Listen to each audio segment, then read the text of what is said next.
I was reading the Sunday paper that Maria Shriver wrote, and it was just something that came up on my feed. I don't even, God, I can't even think back to remember how I found the Sunday paper.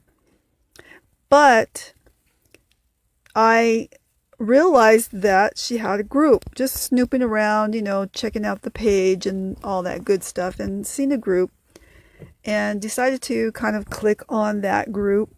And lo and behold, I entered into a whole new world. Who knew? So, as I was just in this Facebook group that belonged to Maria Shriver, and it was basically about Alzheimer's. At the time, I had moved back from London and I had been working with a lady who was 100 years old. And she did not have Alzheimer's, but I wanted to keep myself informed.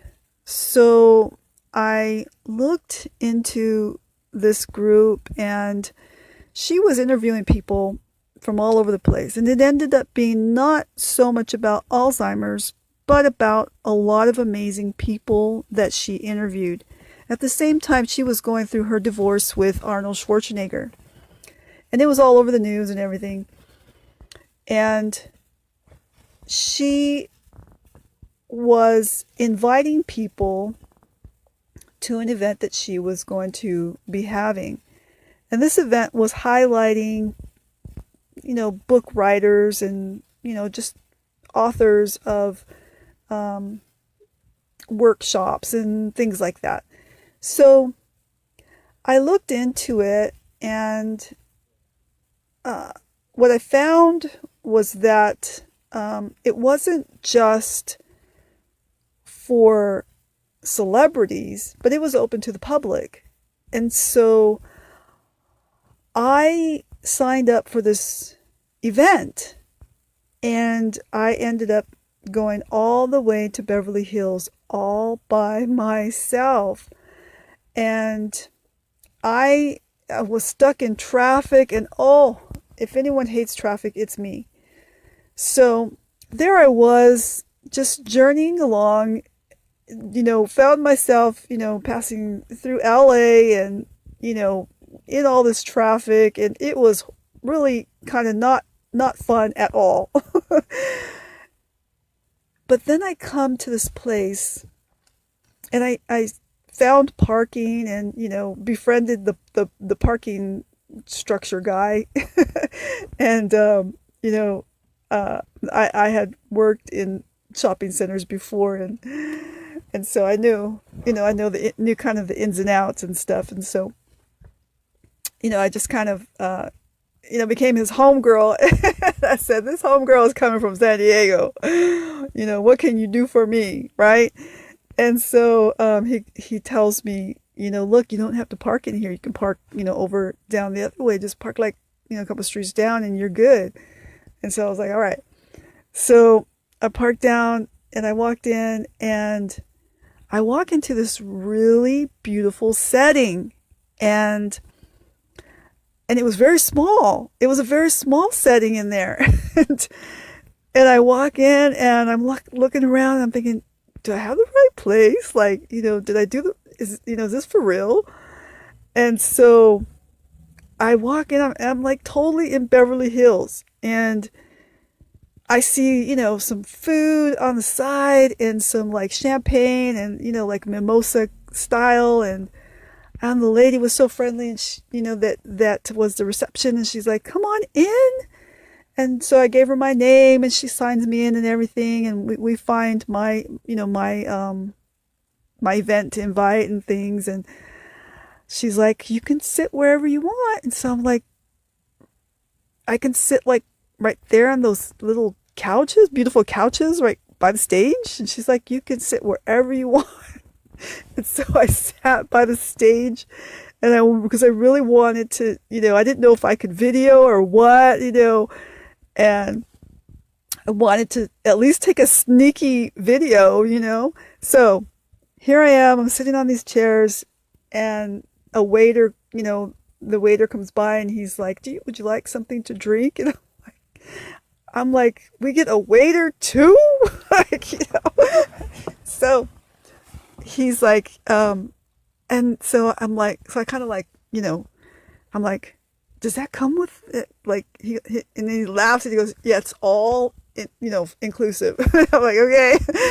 And so he brings me out some water or whatever. And there's, some like fresh grapes or whatever. And it was really cool.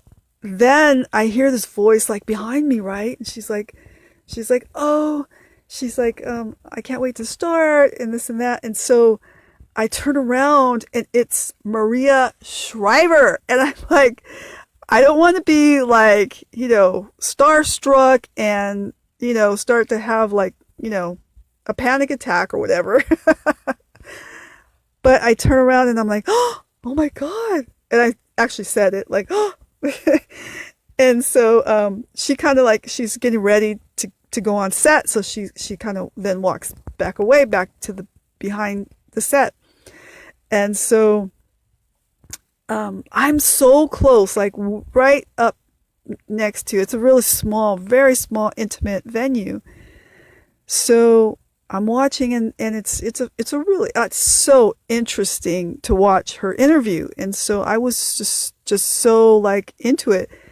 And I took pictures and things, and afterwards, it was small enough that I could actually sit and talk with her. And she was very friendly and got a picture. I said, I'm not the one to go up to a celebrity and say, hey, can I have a picture with you? That would not be me. But I said I didn't go and drive from San Diego all the way to Beverly Hills and be horrified by the traffic to not get a picture. I am definitely getting a picture. And so I took a picture, and she was glad to have a picture with me and really was, very humble and thanked me for coming. And then I got some book that was there. It was a lady who had wrote a financial book teaching children how to deal with finances, which I was not really interested in, but I bought the book anyway, just because it was such a good day for me. And I was so proud of myself that I went all the way to Beverly Hills, in all of that horrific traffic alone, and actually did something that I had always wanted to do.